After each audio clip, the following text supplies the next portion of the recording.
"Christopher, you're a disgrace to this family. Leave, you're not wanted here."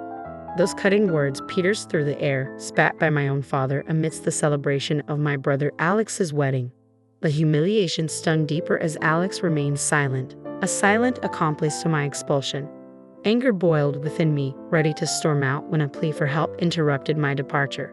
A staff member, desperate in a moment of crisis, sought my aid. In that unexpected turn, my father saw me for who I truly was, and it jolted him. My name is Christopher, one of two brothers in our family. Growing up, our father, a stern lawyer, favored Alex, leaving me to perpetually chase his shadow. No moment of leisure existed in our lives. Every second was dedicated to lessons and studying. Even the simple joy of playing with friends was a luxury denied. Despite my relentless efforts to meet my father's lofty standards and match Alex's achievements, I perpetually felt inadequate, a constant disappointment to my father. The pivotal moment arrived with the entrance exam for a prestigious school, a futile attempt to win my father's approval. When I inevitably failed, my father's silence towards me solidified, his attention solely on Alex and my mother. Left to navigate the shadows of neglect, I found solace in my mother's unwavering support. But the ache persisted, exacerbated by Alex's indifference. Determined to forge my own path, I departed silently after high school, leaving only a note for my mother. Striking out on my own, I secured a job at a hotel where I could both work and live. It was there, amidst the bustling corridors and transient guests, that I found the freedom and fulfillment that eluded me at home. I get to focus on what I need to do, Christopher. Another mistake?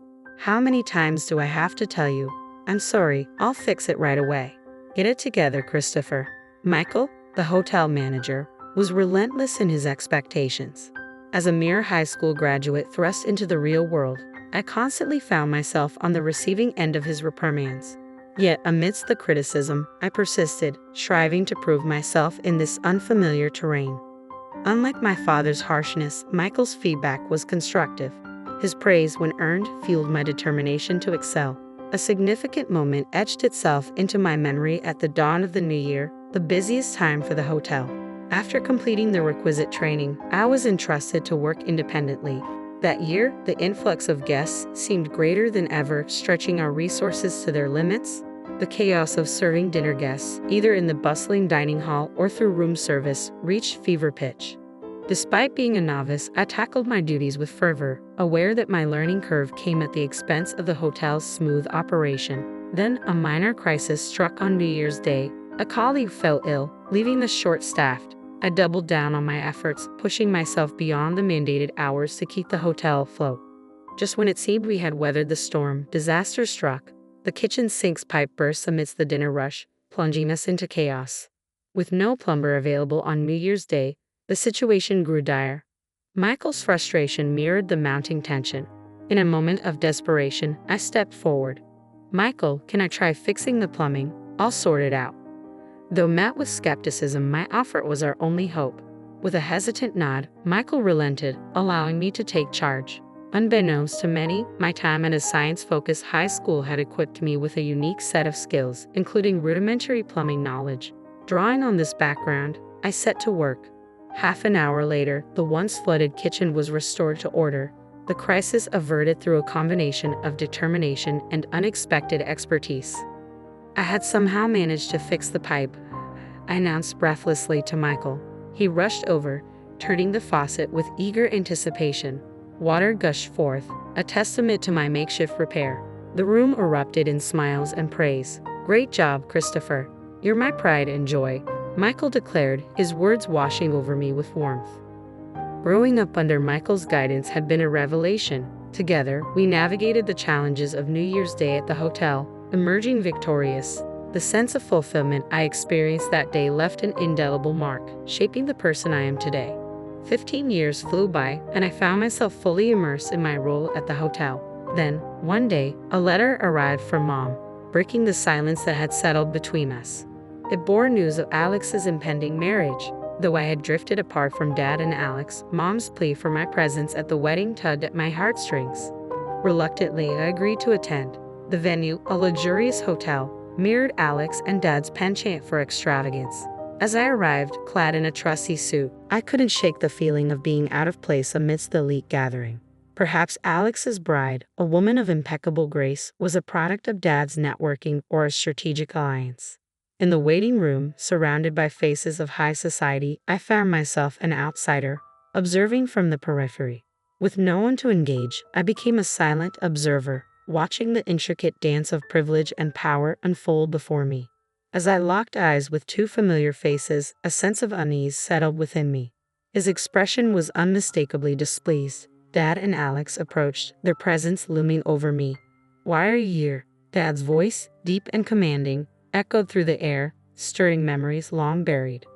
"Is it so wrong to celebrate Alex's wedding?" "Oh, by the way, congrats, Alex," I replied, trying to diffuse the tension. Alex's response was muted, his conflicted expression betraying the strain of our family dynamics. "What have you been up to all these years?" "No doubt some worthless job," and his words cut through the air like a knife, his disdain palpable. "Christopher, you shouldn't be here," he continued, his tone dripping with contempt. Mom rushed over, attempting to intercede. "Come on, Christopher is here to celebrate. No need to be so harsh," she pleaded, her desperation evident. But her efforts were futile, drowned out by Dad's unwavering judgment. "Enough, Mom," Dad asserted, his voice a thunderous decree. "Christopher, let me make this clear. You're a disgrace. I don't want you ruining Alex's celebration. Get out." Anger surged within me, fueled by years of neglect and rejection. I hadn't wanted to come to Alex's wedding, and yet I found myself subjected to this humiliation. "Fine, I'm leaving," I declared, my resolve firm. As I turned to exit the waiting room, a voice called out, halting my retreat. A wedding staff member approached, urgency etched on their face. "What's up?" I inquired, curiosity mingling with frustration. "It seems we have an unexpected guest for today's wedding. We're short on seats and food," they explained hurriedly, their concern evident. Everyone in the waiting room looks worried. Emily, the planner, and the parents-in-law staff, their faces etched with concern, awaited a solution. Caught between indignation and duty, I hesitated, uncertain of my next move. "I see. Is that what's going on? Emily can't handle it alone, and they're asking for my help. But what does this have to do with me?" I pondered, a torrent of grievances against Dad and Alex swirling within me. Yet amidst the resentment, memories from the past surfaced, softening my resolve. Recollections of Alex's kindness flooded my mind, the times he made space for play during our study breaks. If I walked away now, I'd be no better than Dad. With a determined sigh, I turned back to the wedding staff. "Can you take me to Emily?" I requested, a flicker of resolve in my voice.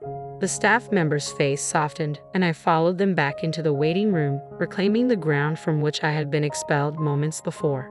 In the center of the room, Emily, Dad, and the bride's father wore expressions of concern.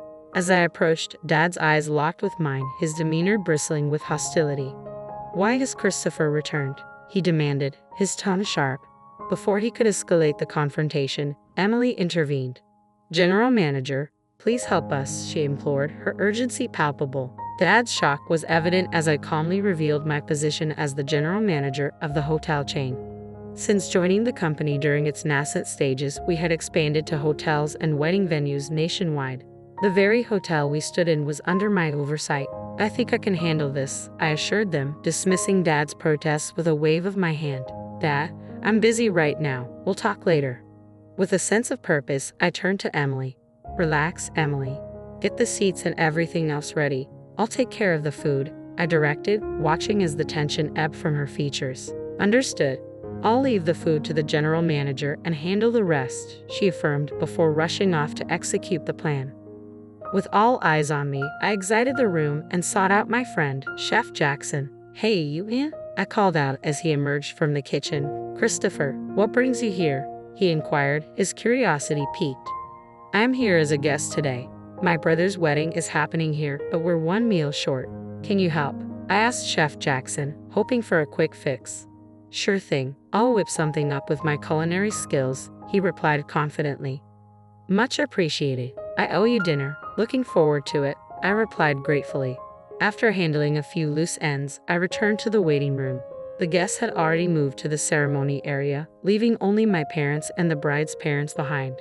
As I announced the issue was resolved, relief washed over the room. "We've got an extra meal coming," I explained, seeing the tension ease from my mom's and the bride's parents' faces. My dad, however, remained conflicted, his pride evident.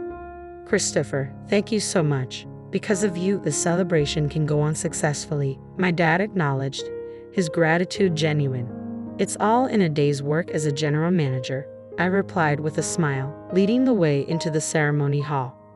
As the lights dimmed and the groom and bride made their entrance, I couldn't help but marvel at their radiant presence. The ceremony proceeded smoothly, and as mealtime arrived, I ensured everyone was served before finally exhaling a sigh of relief. With the ceremony concluded, I engaged in a heartfelt conversation with both families, sharing their gratitude towards me, especially from the bride's family, who thanked me profusely.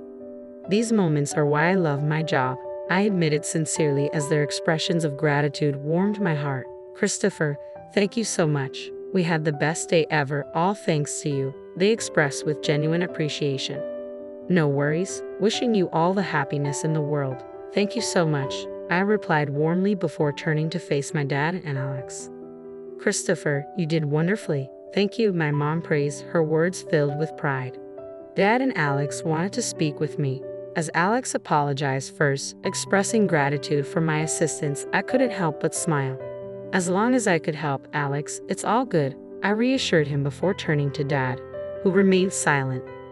With a sense of closure, I accepted their gratitude, knowing that despite our differences, we could find common ground. Just then, my cell phone buzzed, signaling more work awaiting me at the hotel in the next town over. Looks like more work, but hey, I enjoy it, so no complaints. "All right, I'm off. Got work to do. You two take care," I bid farewell, ready to embrace the challenges that lay ahead. It was a realization settling in. I probably wouldn't see Alex or Dad again. With that thought lingering, I left the room without a backward glance, my steps leading me back to work.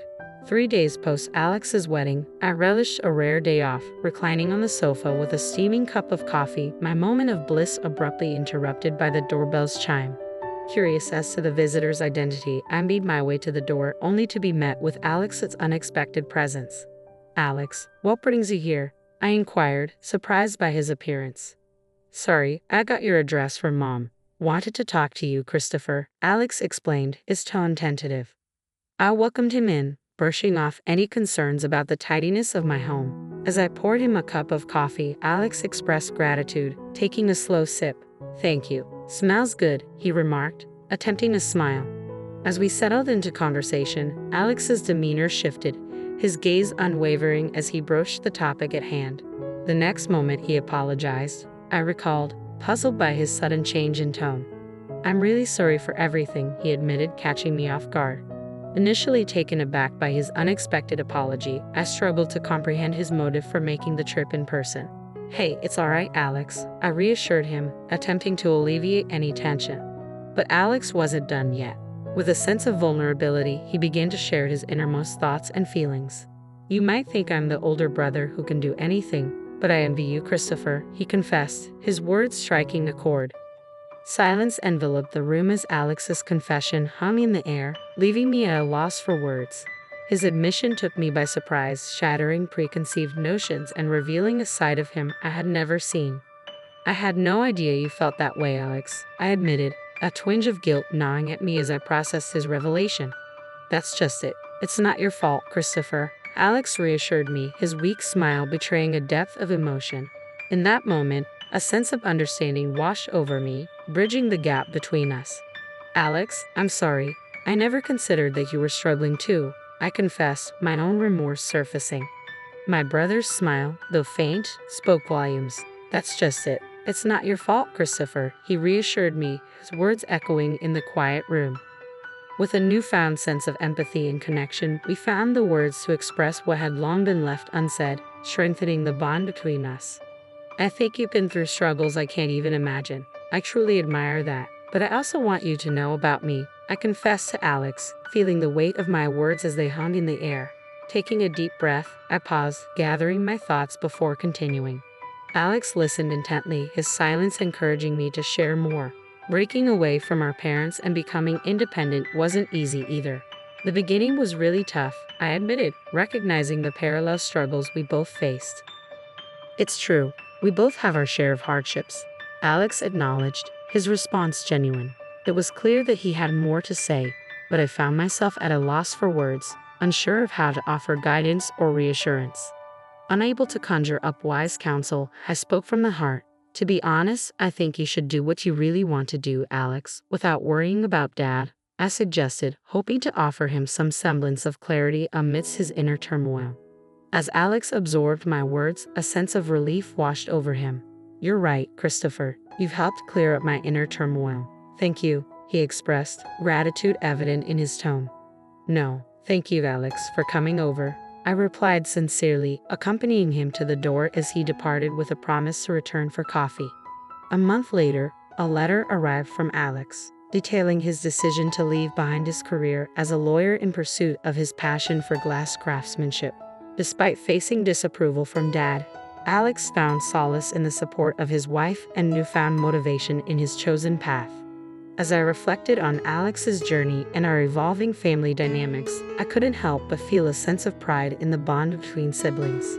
Lost in thought, the sound of my mobile phone's alarm jolted me back to reality, signaling the start of another day on the path I had chosen, in the job I had embraced.